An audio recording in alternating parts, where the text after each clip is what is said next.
Bon, maintenant on passe à la visualisation. Alors comme j'ai dit suffisamment, vous avez suffisamment de matos avec ce que j'ai dit sur la relaxation pour comprendre comment vous mettre dans un état de disponibilité mentale, émotionnelle, physique, spirituelle et même sociale.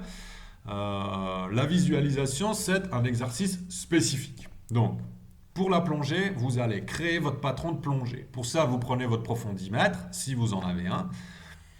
Si vous n'en avez pas et puis que vous êtes apnéiste, bah, c'est le moment de vous en acheter un. Hein. Profitez, la Black Friday a une semaine de retard, et puis Noël arrive, et puis les soldes et tout ça. Donc vous achetez un profondimètre et vous étudiez vos plongées. Donc vous regardez à combien de mètres vous descendez en temps de temps, vous faites vos petits calculs, vous calculez votre vitesse moyenne de descente et de remontée moyenne avec toutes les plongées que vous avez faites. Bon, l'idéal, c'est 1 mètre par seconde pour du poids constant bipalme, du monopalme, 0,83 mètres par seconde pour de l'immersion libre ou plus vite si vous êtes doué, et puis dans les 0,7 mètres par seconde en sans palme, pareil. Ok. Donc, vous trouvez votre vitesse de descente et votre vitesse de remontée. D'accord. Et puis en fonction de ça, vous allez prendre votre plongée la plus profonde. Si c'est 30 mètres, bah, vous prenez 35 mètres. Si c'est 40, vous prenez 45 mètres. De manière à ce que pendant cet hiver, vous bossiez sur la prochaine plongée, votre prochaine performance. Vous ajoutez 5 mètres et puis vous déterminez votre temps de descente et votre temps de remontée. Puis vous allez noter sur un papier, là, vous voyez l'image, vous allez noter vos temps, vos profondeurs et tout ça. Si vous avez des alarmes, vous les faites. Et puis ensuite, soyez créatif, vous vous enregistrez un audio qui décrit votre plongée. C'est-à-dire que vous allez vous causer à vous-même pour vous aider à vous mettre en situation. Vous pouvez faire le compte à rebours, vous pouvez dire les profondeurs, vous pouvez faire les alarmes de votre montre.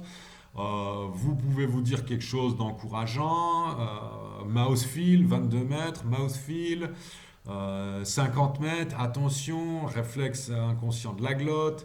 Moi, quand j'arrive au fond, il faut que je me rappelle de faire gaffe à mes mouvements quand je commence à remonter pour pas faire un œdème pulmonaire, parce que c'est généralement là qu'on se pète un poumon. Comment vous pouvez vous encourager à la remontée en vous disant allez, continue, vas-y, plus que 10 mètres, plus que 20 mètres, là, ce que vous voulez. Donc vous vous faites un audio, vous en faites plusieurs audios qui vont vous permettre de pratiquer votre audio. Ensuite, donc, quand votre audio est fait, ben, vous l'écoutez, vous simulez, vous faites un effort de projection de conscience, c'est-à-dire vous êtes créatif, vous faites un effort pour imaginer, vous faites comme si c'était vrai, fake it until you make it. Hein.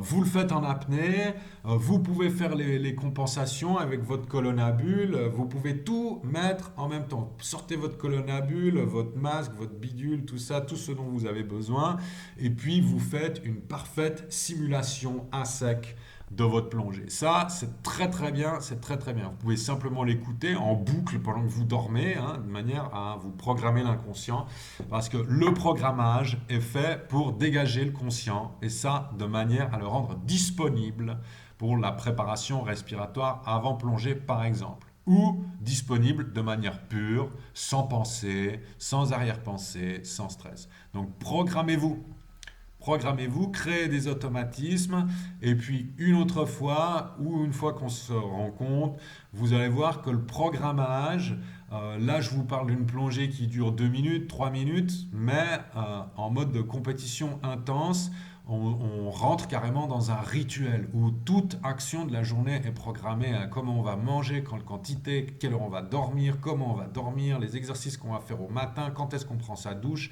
quand est-ce qu'on boit son verre d'eau, quand est-ce qu'on fait ceci, quand est-ce qu'on fait cela. Le plus vous rentrez dans une routine ritualisée, hein, dans un rituel plutôt qu'une routine, le plus vous rentrez dans un rituel, le plus vous programmez votre inconscient à suivre les rails, le plus vous libérez votre conscient. Hein. Quand vous conduisez votre voiture, bah, vous devez conduire.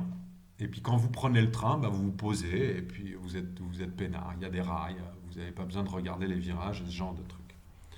Voilà pour la visualisation. Faites-le, hein. C'est très cool et puis ça vaut la peine. Hein. Faites-le ça. Mais calculez d'abord, utilisez toutes les zones de votre cerveau. Vous prenez votre monde, vous calculez. C'est une autre manière de vous étudier vous-même.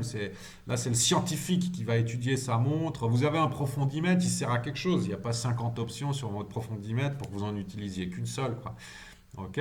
Il y a les Suunto, ça se connecte sur l'ordi, connecté à l'ordi, étudiez vos dives, voyez à quelle vitesse vous descendez, est-ce que vous avez une perte de vitesse avec votre free fall. Étudiez, étudiez, étudiez, étudiez et fabriquez-vous des audio tracks pour faire vos visualisations, c'est tout du bonus.